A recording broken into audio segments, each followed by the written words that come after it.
The sledgehammer connected with a marble statue in the center of Millbrook's town square, with a crack that echoed off every storefront window.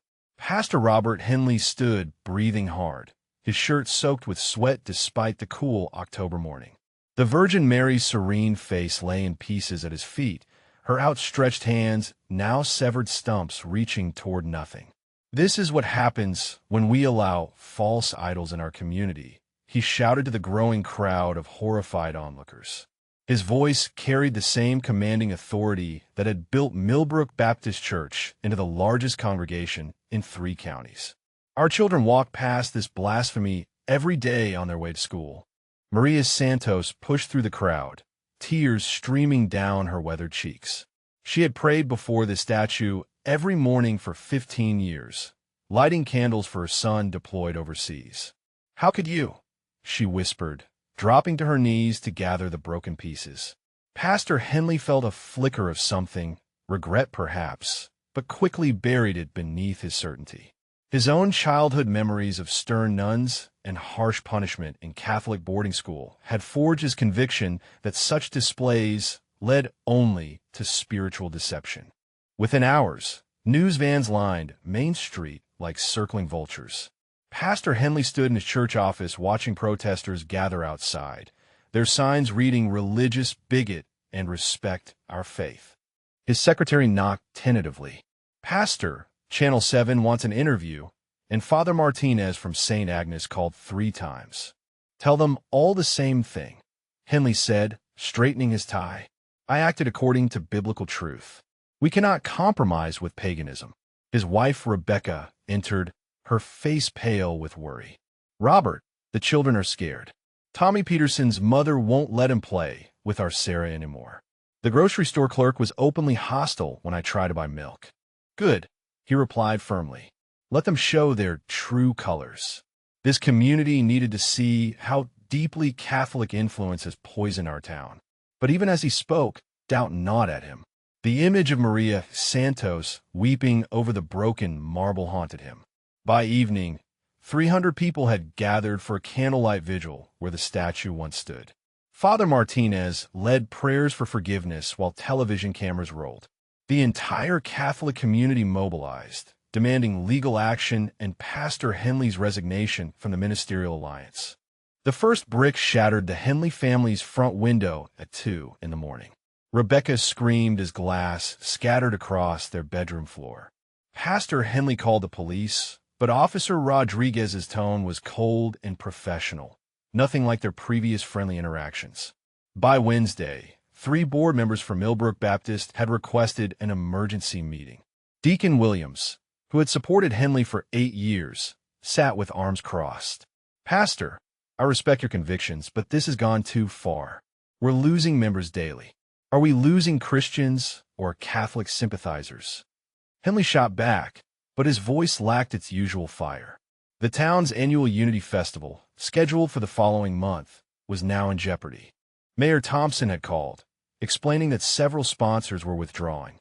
"The whole point was bringing our communities together, Robert. Now we're more divided than ever." That evening, Rebecca found their daughter, Sarah, crying in her bedroom. "Daddy, why does everyone hate us now? Mrs. Garcia won't even wave at me anymore." The innocent question pierced through Henley's armor of righteous certainty. For the first time, he wondered if his crusade was destroying more than just marble. Pastor Henley's hands trembled as he gripped the pulpit during Sunday morning service. The sanctuary, once filled with 600 faithful congregants, now held barely 200. Dark circles shadowed his eyes, and his normally commanding voice cracked with exhaustion. "The righteous must sometimes stand alone," he declared, but his words felt hollow, even to himself. After the service, Rebecca cornered him in his office. "Robert, you're having nightmares every night. You're barely eating. This hatred is consuming you." She touched his cheek gently. "Tell me why you really destroyed that statue. What happened to you at St. Augustine's when you were 12? His jaw clenched at the mention of the Catholic boarding school. Memories flooded back. Brother Francis's leather strap across his knuckles for asking theological questions. Being locked in the chapel basement for hours, surrounded by statues that seemed to mock his childhood prayers. The humiliation, the fear, the crushing of his young spirit under rigid doctrine. "They broke something in me, Rebecca," he whispered, finally allowing the truth to surface. "And I've been trying to break them back ever since." Outside, more protesters gathered as his congregation dwindled, his health deteriorated, and his family paid the price for wounds that had festered for 30 years. The church's financial records painted a grim picture. Donations had dropped by 60%, and 3 major benefactors had quietly withdrawn their support. Pastor Henley sat alone in his study at midnight, staring at bills he couldn't pay, while strange chest pains made breathing difficult. Deacon Williams's resignation letter lay open on his desk. "After prayerful consideration, I can no longer support leadership that divides rather than unifies Christ's body." 2 other board members had followed suit, and whispers of a congregational vote of no confidence grew louder. Dr. Peterson had found nothing wrong during his examination, but the mysterious weakness persisted. Henley's vision blurred as he tried to read scripture, and unexplained fevers left him drenched in sweat. Rebecca had taken Sarah to stay with her sister after another sleepless night of his tortured screaming. "Maybe God is punishing me," he confessed to his empty office, the words tasting like ash. But even as doubt crept in, pride flared. "No, I was right to destroy that idol. I was right." Yet alone in the darkness, surrounded by the wreckage of his ministry and marriage, Pastor Robert Henley felt more lost than righteous, more broken than the marble statue he had shattered in his rage. Pastor Henley collapsed mid-sermon on the 3rd Sunday of November, his body crashing to the sanctuary floor with a sickening thud. The remaining 100 congregants gasped as paramedics rushed him to Millbrook General Hospital, his pulse weak and erratic. Dr. Martinez ran every test imaginable: blood work, MRI scans, cardiac monitors, neurological examinations. All came back completely normal, yet Henley lay unconscious, his breathing shallow and labored. "It's medically inexplicable," the doctor told Rebecca. "His body is shutting down, but we can't find any cause." Meanwhile, tensions in Millbrook reached a breaking point. Vandals had spray-painted "Murderer" across the Baptist church's facade, while counter-protesters surrounded St. Agnes with "Defend Our Faith" banners. Mayor Thompson called for calm, but violence seemed inevitable. In his hospital room, Rebecca held her husband's cold hand and wept. "Robert, I don't know if you can hear me, but our daughter needs her father. This town needs healing, not more hatred." As if responding to her plea, Henley's eyes suddenly opened, wide with terror. He tried to speak but could only whisper one word repeatedly: "Forgive." Then darkness claimed him again, leaving doctors baffled and his wife praying desperately for a miracle. On the 4th night in intensive care, Pastor Henley found himself standing in a place between worlds. Brilliant light surrounded him, yet he felt no warmth, only piercing examination of his soul. A presence approached, neither male nor female, ancient beyond measure. "Robert Henley," the voice resonated through his being. "You have carried wounds for 30 years, turning pain into hatred, fear into destruction." Visions flooded his mind. 12-year-old Robert weeping alone in that chapel basement, surrounded by statues he couldn't understand. Brother Francis's harsh discipline born not from cruelty, but from his own broken faith. The frightened boy who had sworn never to feel powerless again. "I was protecting my people," Henley protested, but his voice sounded small and desperate. From what? From Maria Santos, who prayed for her son's safety. From families seeking comfort in their traditions. The presence showed him every tear shed over the destroyed statue, every prayer interrupted by his act of violence. Terror gripped him as he realized the magnitude of his spiritual blindness. In the hospital room, nurses watched in amazement as his vital signs suddenly stabilized. Dr. Martinez shook his head in confusion. "His recovery is beginning, but I can't explain why. It's like something intervened." The Virgin Mary appeared to Pastor Henley at 3 in the morning, her presence filling the sterile hospital room with indescribable peace. She wore simple blue robes, her face radiant with compassion rather than condemnation. Nurse Patricia Williams, checking his vitals, gasped and dropped her clipboard as the figure materialized near his bed. "My son," Mary spoke, her voice like gentle rainfall. "Your anger has wounded many hearts, but my heart weeps most for yours." Henley tried to speak, but found only tears. The Mother of Christ knelt beside his bed, placing her hand on his fevered forehead. "The child who suffered at St. Augustine's was innocent. The man who destroyed my statue was in pain. Both need healing." Visions cascaded through his consciousness. Brother Francis as a young man, himself abused by harsh superiors, passing on trauma he'd never processed. The cycle of wounded faith creating more wounds, generation after generation. Mary showed him Maria Santos praying not to an idol, but through a symbol that connected her heart to heaven. "Will you help me heal this town's divisions?" she asked. "How can I? I've destroyed everything," he whispered. "Love rebuilds what pride destroys," she replied, fading as dawn broke. Nurse Williams stood trembling, having witnessed something that defied medical explanation. Pastor Henley's fever broke completely, his strength returning with miraculous swiftness. Pastor Henley discharged himself from the hospital against medical advice, his strength mysteriously restored. Dr. Martinez insisted on running final tests, all of which showed perfect health where days before he'd been dying. "I've never seen anything like this recovery," the doctor admitted, shaking his head. Rebecca arrived to find her husband sitting peacefully by the window, his face transformed. The angry lines had softened, and his eyes held a light she hadn't seen in years. "Something happened to you," she whispered, afraid to hope. "She came to me, Rebecca, the Virgin Mary herself. I know how that sounds, but Nurse Williams saw her too." He reached for his wife's hands. "I've been carrying poison for 30 years, spreading it to everyone I touched.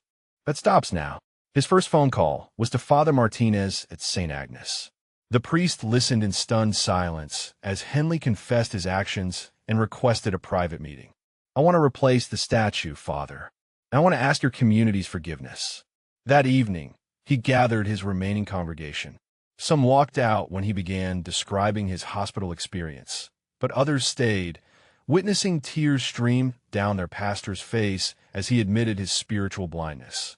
"I let childhood wounds become weapons against innocent people. God showed me a different way."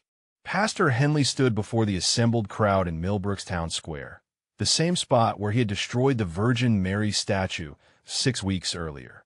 News cameras rolled as he faced a mixture of skeptical faces, some hopeful, others openly hostile. "I come before you not as a pastor demanding respect, but as a broken man seeking forgiveness," he began, his voice steady despite trembling hands. "I destroyed something sacred to your community because of wounds I carried from childhood. That was wrong." Maria Santos stood in the front row, her weathered face guarded. Father Martinez flanked her, watching Henley carefully. Several of his former congregants had come, some supportive, others clearly embarrassed by their pastor's public confession. 6 nights ago, I experienced something that changed everything. The Virgin Mary appeared to me in my hospital room, witnessed by medical staff. She showed me that my anger was poisoning our entire community. Murmurs rippled through the crowd. Some scoffed, others leaned forward with interest. "I don't expect you to believe me immediately, but I've commissioned a new statue, more beautiful than the one I destroyed. And I'm establishing a fund for community healing initiatives, bringing our churches together instead of driving them apart." The hostile reactions were swift and predictable, but something had shifted in the spiritual atmosphere of Millbrook. The dedication ceremony for the new Virgin Mary statue drew hundreds to the town square on a crisp December morning. Pastor Henley and Father Martinez stood side by side as workers unveiled the beautiful marble figure, her arms outstretched in welcome rather than the previous statue's prayerful pose. As Father Martinez began the blessing prayer, a collective gasp arose from the crowd.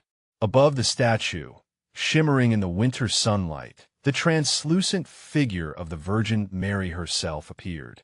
Her radiant presence was visible to dozens of witnesses, Catholic and Protestant alike, as she smiled down upon the gathering.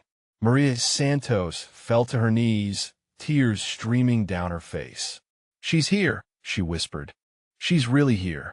Camera phones captured the inexplicable phenomenon, as the apparition seemed to bless both the statue and the unified crowd below. Pastor Henley felt overwhelming peace wash over him as the Virgin Mary's eyes met his. In that moment, the last vestiges of his childhood trauma dissolved. Beside him, even skeptical news reporters stood in stunned silence, unable to explain what they were witnessing. The apparition faded after several minutes, but the impact was permanent. Former enemies embraced tearfully, denominational barriers crumbled, and healing swept through Millbrook like a gentle wave of divine grace touching every heart present. 6 months after the miraculous apparition, Millbrook had become a pilgrimage destination for those seeking interfaith healing. Pastor Henley and Father Martinez held monthly unity services, drawing visitors from across the country who came to witness the transformed community. The Henley family had not only reunited, but grown stronger through their trials. Rebecca often said that losing everything had helped them find what truly mattered. Sarah played freely with children from both churches, innocent of the divisions that had once torn their town apart. Pastor Henley's health remained perfect, his mysterious illness never returning. Medical documentation of his inexplicable recovery, combined with dozens of witness testimonies about the public apparition, had attracted researchers and theologians seeking to understand the events. Every morning, Maria Santos still came to pray before the new statue, but now she was joined by Protestant neighbors who had learned to see her devotion as genuine faith rather than idolatry. The Virgin Mary statue had become a symbol of reconciliation rather than division. Standing in his church office, Pastor Henley watched children from both communities play together in the square below. The miracle hadn't just healed his body or his town, it had healed his heart. Have you ever witnessed something that science couldn't explain? Share your story in the comments below, and let us know if you've experienced moments where the impossible became possible.